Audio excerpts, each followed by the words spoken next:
Hello, Namaskar, and I am your host Sri Iyer. Today I have with me a friend who is now going places, and it's my pride, pleasure, and honor to invite Karthik Gopinath. We are meeting in person. We have met before, but we are meeting in person in a professional studio today. And let's welcome our guest of the day, Karthik Gopinath. Karthik, Namaskaram, and welcome to PGurus. Namaskaram, sir. Such a pleasure to see you in person. Thanks for having me.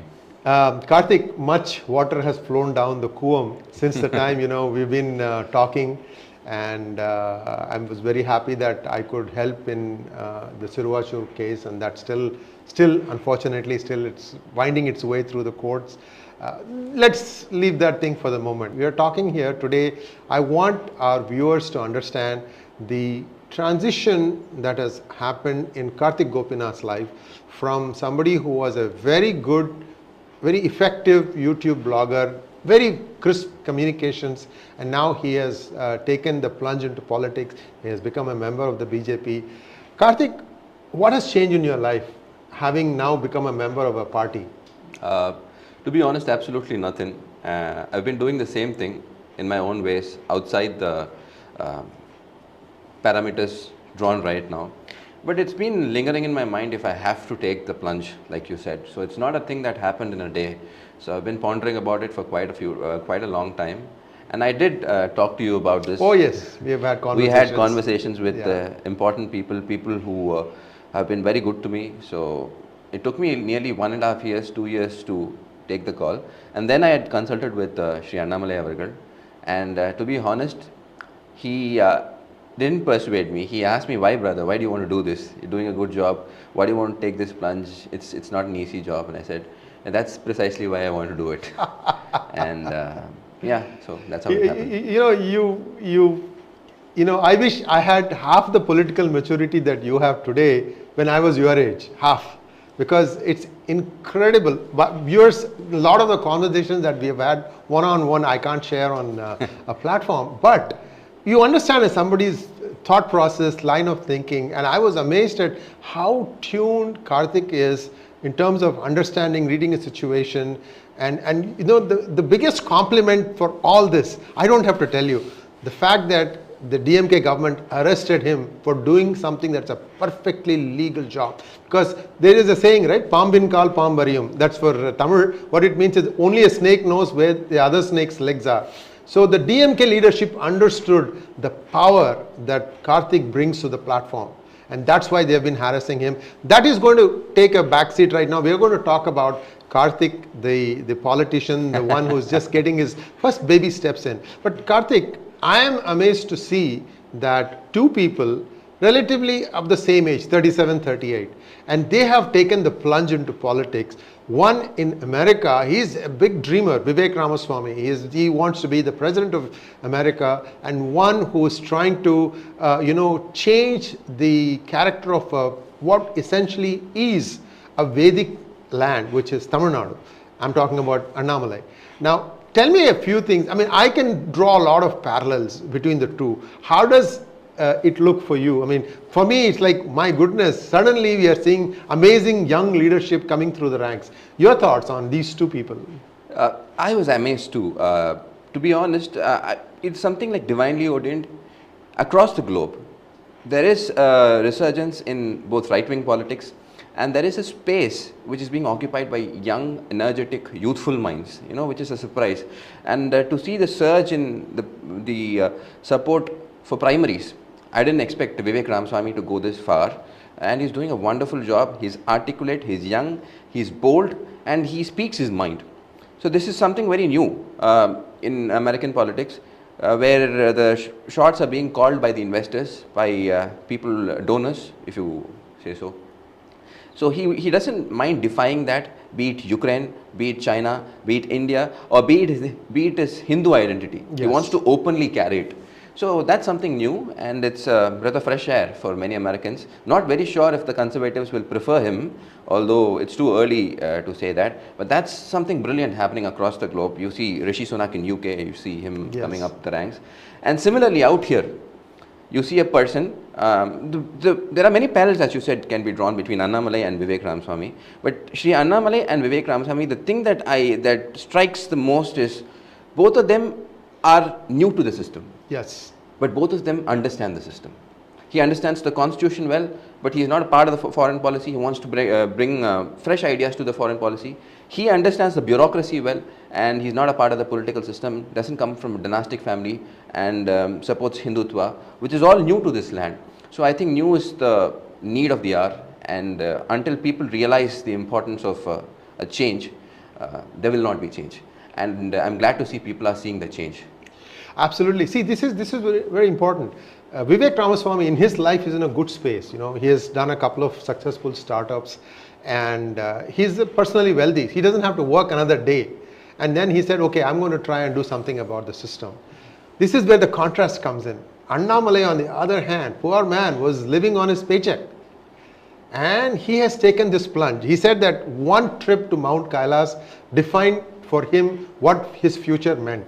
So this is where I want you to, because I haven't met Annamalai. I'm hoping to meet him someday. Namaskaram, hello. But you have had some chance to interact with him. That transformation for him, where he was an IPS officer, very honest one. In fact, he was the go-to officer, I believe, for Siddaramaiah in the previous regime, right? So you tell me this contrast, right? And Vivek is set up for life. I mean, and he is going to be an important person in the US politics. Whether he gets elected to any post or not, he will be able to weigh in his 2 cents. That is established now, right? But Annamalai was a much more harder decision, personally, if you ask me. How did that play out? So I think he derives his strength from spirituality. As you mentioned, the trip to Kailash and a lot of his friends, the major impact was from spirituality. And a lot of it is not known to the public. Yes. And it is better it remains that way. But the matter of the fact is, he is able to take such a huge decision, and in an environment which is completely vile, venomous, and they'd go any extent to put him down, which is the Dravidian gangs. And among that, he's been able to take this decision and works like a workaholic. I have not seen a person who's more workaholic than him. He works 24/7. So when we discuss about the Padayatra, I'll tell his schedule. I mean, it's humanly impossible to be able to do that every single day consistently for a long period of time. So kudos to him for that. And it's humanly impossible for anybody to do that. Only if you have something like a huge spiritual backup can you be able to do that. Because to do that every single day, to find a reason to do that every single day, you need to have a higher calling. And I think he's seen that higher calling. So that is why I believe that there's going to be a drastic political change in the entire Tamil Nadu, state of Tamil Nadu, because it's not going to be Dravidian politics, it is going to be spiritual politics, and the markers are already to be seen. You actually segued into the next question for me, but before that, I have to say one thing to all our viewers. Now, there have been many ways that I've disagreed with Amit Shah and Narendra Modi in the policies, the implementations. I'm one of the people who say what I think, and whether I'm right or wrong, people can decide. But I think they were bang on in their selection of Annamalai for the president of Tamil Nadu BJP. This is my opinion, because this is something I talked about. I'm talking about it happened 2-3 years ago, right? The output now you are seeing some of it. Now you were part of it for a day or two. You went participated in the yatra. More than that. Oh, great! So just walk us through that part, because you are on the ground. You're seeing things. How did it feel? So initially I was skeptical, because this is unventured territory. Yes. Okay, untested waters. Nobody takes such a daring step, and that too soon in the political party. Nobody takes such a daring step. So I was kind of skeptical, because I think that's my strength. I always see the other side. What if? And but the day I stepped in Rameshwaram, it was all magical, mythical, personally as well as from the party's perspective. Because personally, I joined in front of all the major leaders, which doesn't generally happen. Then I had the blessing of meeting Chanakya Amit Shah ji. And then I was going through every single detail of the meeting and the Padayatra. The best part about the Padayatra is, if I have to put it in one incident, which really caught my attention, was I didn't go to the front rows, or I didn't sit with the leaders. I was with the crowd, so I was judging the mood of the crowd. So I could see one lady who was in her late 60s, probably 65, 67. So she had a basket in her hands with a lot of vegetables, and I asked her to take a seat in the audience. But she refused. She said, I had a business to take care of, but I'm here to hear that Thambi Annamalai speak. So it's not the traditional Hindutva crowd, it is not the traditional right-wing supporting crowd, but common people are curious. They are wondering why this is happening. Why would somebody do something of this sort? Why would he walk in this blazing sun? And that triggering of curiosity is the triggering of political change in Tamil Nadu. So that is happening, and people from all walks of life are getting to know that there is somebody who wants to break the shackles, who wants to break the trend and establish something new to the society. So, which is a great success. And the crowds are organic. Trust me when I say that. The crowds are organic. It's not just the party person. Yes, every party karyakarta wants to have a photo with Annamalai. Every party karyakarta wants to garland the Talaivar, which is a natural feeling. But if you see people on the roads, they are appreciative of this effort, and it's only bound to grow from here. Wonderful. Now, see, the popularity, Padayatra is one thing. Now, the proof of the pudding, as they say, is in how much of this is going to convert into votes. And for that, there are some metrics. For example, the BJP has a Panna Pramukh, where each sheet of the voter roll, somebody is interested with it. That person basically adopts them as his family and then goes about helping them out. In Tamil Nadu, we have had an active disinformation campaign, that even if something good happens, the local party is quick to claim credit as it is their thing and try to shut out anything else. So these kinds of, they're swimming into headwind. How much do you think that work has commenced? How far do you think the BJP has progressed in its plan about, making sure that at the booth level they have strength? So this is one criticism that has been leveled against BJP constantly. All the social media fanfare is okay, but where is the booth level work? Yes. All the fanfare for Shri Annamalai is okay, but where is the booth level work? So everybody seems to be interested in the booth. And that is precisely why we don't want to give out any data to these people. Oh, okay. Yeah, makes sense. Makes sense. Why do I have to show my cards? Why would I do that? So we hold it to our chest, close to our chest. And a lot of work is being done silently.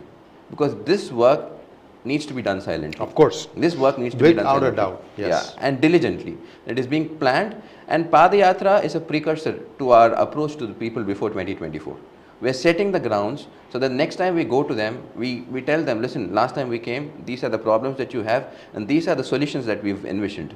For that, you need to do a lot of base work, and the base work itself is backbreaking work. Yes. So booth committees aside, you should understand the amount of toil the entire team is going through on one day's Padayatra. It begins in the morning, you walk through the blazing sun. It is not just a walk, it is meeting people, people garlanding you, people hugging you, people trying to pull you. All they refrain from doing was bite you, on a lighter vein. But people love him so much, so they want to express their love. So all this drains out the energy from him as well as the people protecting him. Yes. So literally 80 to 90 people have to go through this, and the highest pressure is definitely on Shri Annamalai. So all this will definitely pay out. When I say this, if the booth committee work is complete, no. But we are working towards it, and we are doing it silently, and 2024 I'm sure we'll see the results of it. Wonderful, wonderful. Now I have, I'm not a very accurate observer of Tamil Nadu politics, but I have been watching that one guy, Seeman. Actually, I should say his name is Sebastian Simon, guys. I'm not going to sugarcoat this. You guys can call him whatever you want. To me, he's Sebastian Simon. Because at every point of the way, people are trying to do something that is not the truth. Anyway, so he's now suddenly wearing a vibhuti, fine. He's going to temples, fine. That's good. He's Gharvapsi maybe, I don't know. But my question to you is, this guy has been garnering a steady uptick in terms of poll percentage of votes. Now, this, I think, is again the youth that is thinking that this, I see something different in Seeman. Seeman versus Annamalai. Do you think that Annamalai is going to be attracting the same audience? Is he making a difference? Because I think Modi tried in 2014 and 2019. 2014 was better than 2019, but not for purposes of popularity, but it was the math. That is the polling math that works out. How do you see this? I mean, is Nam Tamil Katchi, that is what Sebastian Simon runs, is this going to be an important factor in Tamil Nadu politics going forward? See, every single factor in Tamil Nadu politics needs to be considered. So we can't write off somebody easily. but the intentions and the mens rea, as they say in legal language, also needs to be understood. So the change in the rhetoric of Mr. Seeman from hardcore, Dravidian language to right now supporting the spiritual aspects of Hinduism, but in his own way. He calls gods as his predecessors, which is actually funny. But yeah, one can notice the change in the language rhetoric of these people because they want to cut into the Dravidian hating voter base. Having said that, one has to clearly understand that in the state of Tamil Nadu, people are willing to go for a change. The best example was Sri Vijayakant. Yes, yes. When there is a good option, there is a viable opportunity, viable option given to the people, they grab it with both hands and they do so enthusiastically. But it has to be sustainable. It has to be able to withstand the pressures coming from Dravidian gangs. Right. So that only viable option is available in terms of a national party. Yes. And that is BJP. And you have a leader who walks the talk. You have a leader who has this charisma to pull people, because trust me, in Tamil Nadu, charisma is the highest, it's highest on their mind. Okay, this man is a person I can trust. And then comes the party, and then comes the ideology. Frankly speaking, none of them have any clarity in ideology. It's promiscuous in that way. So, having said that, given a competition between NTK and BJP right now, BJP is growing leaps and bounds. Primarily because it's backed up by the center. Secondly, it has a leader who walks the talk, who is consistent in his speeches, and also who is personally and professionally hygienic. Very true. Now, let's take a quick look at Annamalai's revelations, that is DMK Files 1, then DMK Files 2 came out later. Now, if you look at the amount of corruption allegations against the DMK government, it is running into lakhs of crores. I mean, some people put the number at 7.5 lakh crores. So now let's take a look at, any party in any state, it's going to have its own internal math, politics. Somebody wants to, you have enemies inside a party and you have enemies outside the party. Sometimes the enemies inside a party are more dangerous. We know that. You've been seeing in Karnataka Congress, for example, till the last second, DK Shivkumar was trying to not allow Siddaramaiah to become the chief minister, and finally he did become the chief minister. But you see that thing, right? I mean, they're always at daggers drawn at each other. So when Annamalai came into the Tamil Nadu BJP, he's an outsider. I think that was another hard part. See, Vivek Ramaswamy, because when we started with that, in a presidential form of politics, he doesn't have all these baggage to deal with. Annamalai has had to deal with that baggage, and he has been dealing with it in his own way.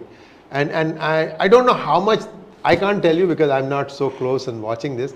What is your experience? How is the internal politics in BJP? How is he dealing with it? You have the external force, you have the internal foes also. How is that working out? So frankly speaking, it makes it all the more tougher. If somebody is telling you there is no internal politics, he's bluffing through the teeth, and I won't be doing that to your audience and to you. So the fact is, every party has internal politics. Let's face it, let's acknowledge it. And when I was getting into the party, so that is the biggest warning that was given. There will be internal politics, there will be people trying to pull you. Yes, it is bound to happen. It is bound to happen. Let's face it. Any party which is growing will have people, juggling about to find a space where they can exercise power. Yes. Politics is power. So that is definitely bound to be there. But with respect to Sri Annamalai and the party seniors, if that's what you're getting to, if there is internal politics, there is nothing of that sort. Every place that you go to, every district that you go to, that particular district head, which is the Mavata Talaivar, makes it a point that all the seniors get to meet him. Opportunity is given to all the seniors, and there is a discussion, there is a debate, all the points are taken, and when it is time, it's rightfully implemented, it's rightly implemented. So he gives due consideration to everybody. So initially probably there could have been, I'm just new into the party, but there could have been some misunderstanding between seniors, but everybody wants to support Sri Annamalai right now because he is the party president. In a party like the BJP, the infrastructure of the institution matters. So they want to support the party president, and he's doing a great job. So everybody is aligned to do that. There might be a few aberrations here and there, but they're not major. So let me tell you, everybody is aligned to face the DMK in 2024 and decimate them. Wonderful. Last question, because DMK is not sitting idle either. They have been doing some things on their own. I still don't know whether this new avatar of Rajinikanth is for real or whether he is going to take an abrupt right turn and go somewhere else where we may not be expecting. I don't know. That's just one person. Then there is also this Joseph Vijay, I think his name is. If I'm not wrong. They all call him Ilaya Dalapati, Vijay. I don't see much movies, guys. So you have to cut me some slack. The name of the actor is Vijay. But I was trying to be factual. His name, I think, is Joseph Vijay. And he has his own Rasigar Mandram, just like MGR used to have and Shivaji used to have and all these things. Let us say, for argument's sake, that Vijay decides to enter politics. And let us also say that he might align himself with DMK. How do you see this playing out? So, let him first get into the field. That is what our leader has been saying, Talaivar Annamalai had been saying. We are welcoming anybody who wants to get into politics for the right reasons. We welcome everybody, be it an actor, be it the country benefits. Yeah, absolutely. So, we don't care what he does professionally. He might be an actor, dancer, singer, it doesn't matter to us. So, we welcome anybody who wants to come here with an open mind and come here with strong ideology. Have proper reasons to come in. Any person, be it Vijay or even Talaivar Rajinikanth, anybody, we welcome that. But the point is, we can't give our position right away. What is his ideology? What issues he's taking up? All those will be the basis for our opposition or support to any person getting into the politics. So it's too early for us to say. But in case if he's doing good work, I'm sure all of us will support him. Individual capacity as well as from the party side. But in case if he tries to go against us, we will fight the battle. Our battle is eternal. We will fight all the social evils. We will fight all the evils that are against the nation and spirituality pervading the society.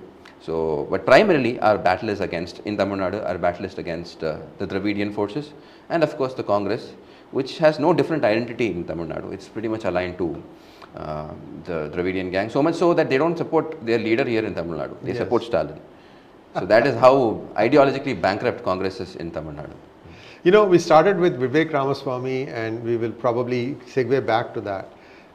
The one thing that Vivek has going is that, when viewers, you have to see the first debate that took place among the Republican contenders.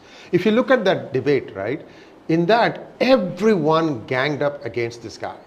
And he was practically playing defense until then. At one point he was waiting for going into the offensive and then he went hammer and tongs at some of the people. And many have said that he has won the debate. I long for a day when in Tamil Nadu, especially the likes of Vijay, Seeman, Annamalai and Udayanidhi. These are the four youngsters, right? All these are within 5 years of each other. They would all, partake in a debate and let the people decide. Do you think that will happen? That will not happen. I'll tell you why.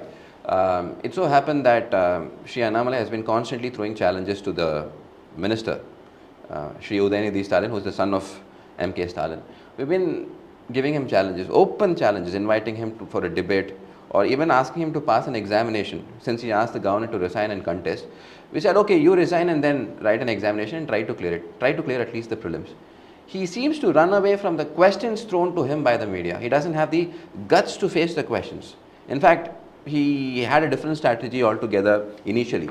He was trying to laugh it away. He was trying to trivialize the questions thrown to him about Shri Annamalai. But people started seeing how hollow he is, how intellectually deficit the entire gang is. So now it's becoming an insult to him. He has no answers, he has no data, he has no skills to match Shri Annamalai Avargal.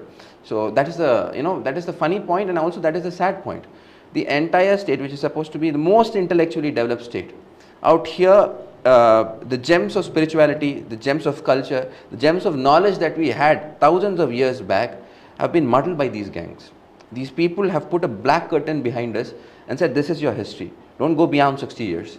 With so much knowledge out here, and this is the metal and quality of a minister. So that's the sad part here, but the funny part is they'll be, pulverized in 2024 and people will start seeing the truth. And every time DMK gets defeated, and there is a strong opposition, it takes them 10-15 years to get back. Case in point, 2001 to 2011. Yes, wonderful. So I think this is a conversation perhaps that viewers, you might agree with me that we are seeing a different face of Karthik Gopinath, an emerging political face, and he's intellectually is very, very sharp. I can tell you that. Thinks on his feet. Some of the things I'm sure Annamalai saw in you too, Karthik.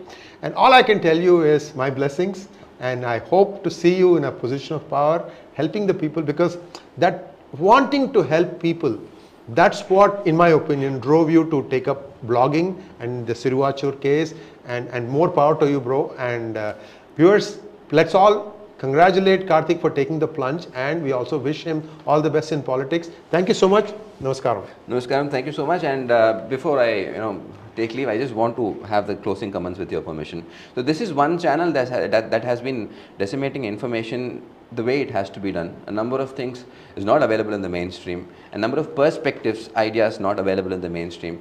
All that brought out so boldly by Shri Ayarji, and please keep doing that. And I see your subscriber base somewhere around, hovering around 3.5 lakhs, and I hope it goes to 35, 45 lakhs very soon. And yep, and with such a growth, we'll be able to carry more information to a lot of people. So do support him, and of course do support me and Ilaya Bharatham too. Thank you so much. Jai Thank Hind. you. Jai Hind.